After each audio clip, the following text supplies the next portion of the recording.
Hello, I'm Matt Claver, and I'm going to be telling you a little bit about the internship that I was able to do this summer in commercial real estate. As a little background, I did the internship at NAI Wazinski of West Michigan. If you're familiar with commercial real estate, then you've probably heard of NAI. It's a global brokerage that is a leader in the industry, and it's unique because the individual firms operate independently but are able to use the NAI name, resources, connections, and more by being part of the group. For my internship, I spent days with around 10 different brokers at the office. What was unique about this internship is I didn't have a set schedule. I was tasked with creating my schedule and reaching out to brokers and setting up times and dates to shadow them or work for them.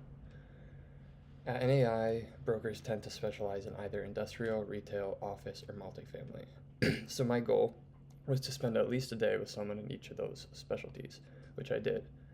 I spent more days with industrial and retail guys than I did with multifamily or office because they just have more of them, but I did get to everyone. Some days consisted of just shadowing brokers, whether that mean going on showings or going to meetings, and other days consisted of sitting at a desk and doing Excel spreadsheets. Because of the way I did this internship, shadowing many different people and not just one or two, I was able to see many different styles of work. My biggest takeaway from that aspect of the internship is that there isn't one formula for doing this job. None of the brokers were exactly the same, while most of them have done pretty good for themselves. What I was able to notice about the brokers that were especially successful in the industry, though, is that they are themselves through and through with everyone. Whether that be on the phone, at a showing, or in meetings, they are not putting up a mask and trying to be who they think the client wants them to be. For example, the most successful guy in the office and a top 1% producer globally for NAI is a very unique guy. He's loud, all over the place in his conversations, and quite intense, but you can tell he's honest, brutally honest at that. What I realize is that clients, especially the bigger clients in the commercial world, don't care whether you speak proper or stand with great posture. First impressions are a great thing, and that will go a long way, that is true, but those things are just for show, and a good businessman can read right through that. What they can also read through is whether you're saying something just to please them. Although sometimes being honest might not lead to a sale in the short term because you might have to tell the client that you really don't think the building's a great option for them, it'll lead to trusting relationships that could turn into countless sales in the future. Now, this isn't to say that I met any broker who seemed dishonest. The firm is very respected and is even known for its Christ centered values. However, there were some people who you could tell were brutally honest, you could say, and they actually tended to be the more successful ones. Of course, there's other things that I noticed that separated the good brokers from the great ones, and some of that included getting to the office early, answering emails as quickly as possible, and being good at making and keeping relationships. I also noticed a difference between the great and the good brokers on the showings, especially. The great ones had packets prepared for each showing, and they showed up to the place 15 minutes early, opened the blinds, turned on the lights, and educated themselves on the simple facts like square footage, AC, things like this, things a client might ask that they should know. Okay ones who have done fine for themselves but aren't anything special. We actually showed up 5 minutes late for one of the showings, which wasn't super awkward by any means because he knows the client pretty well, but it's just not a good look and you don't look super professional or prepared. Now, this career path is extremely unique and sometimes scary because if you don't perform well, you don't make any money. It's especially scary for the younger brokers because they don't have the relationships that the older guys do. It's really hard to break through, and younger guys usually do that by kind of getting taken under the wing of an older broker in the office whose workload is becoming too much and he wants to pass the grunt work along and then split commission.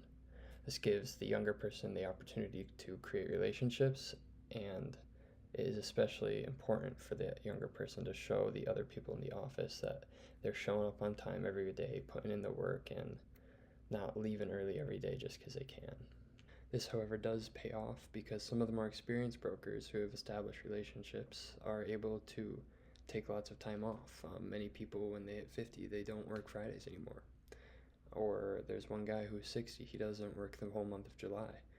That's because he doesn't need to be doing cold calls anymore. He doesn't need to be hustling as much because he has a whole clientele base that trusts him and knows him and go to him for all their work already. So he can put in a lot less hours but be making still really good money. With each broker I shadowed, I tried to ask them 2 questions. 1, what is your advice to a new broker? And 2, should a broker get into commercial real estate right out of college or go do something else first to kind of gain credibility? On the first question, it was pretty much everyone said be the first in the office and the last to leave because you need to gain respect in the office to have a chance. And on the second question, it was kind of a 50-50 split.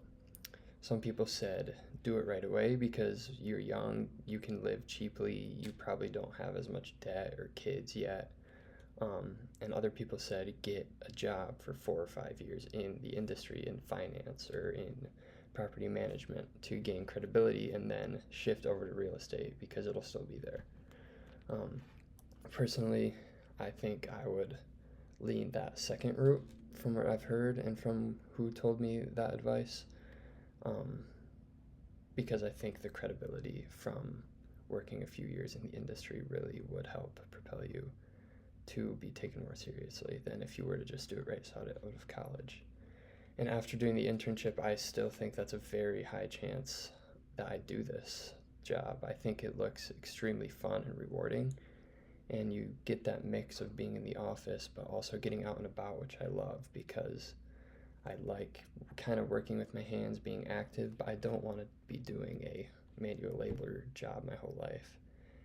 As well as I don't want to sit in an office and do Excel spreadsheets all day, every day. So I feel like commercial real estate could be a great mix for me, and I'm glad I did this internship and am probably going to be looking for a full-time internship next summer, so that I can just get even more involved and more connections in the industry.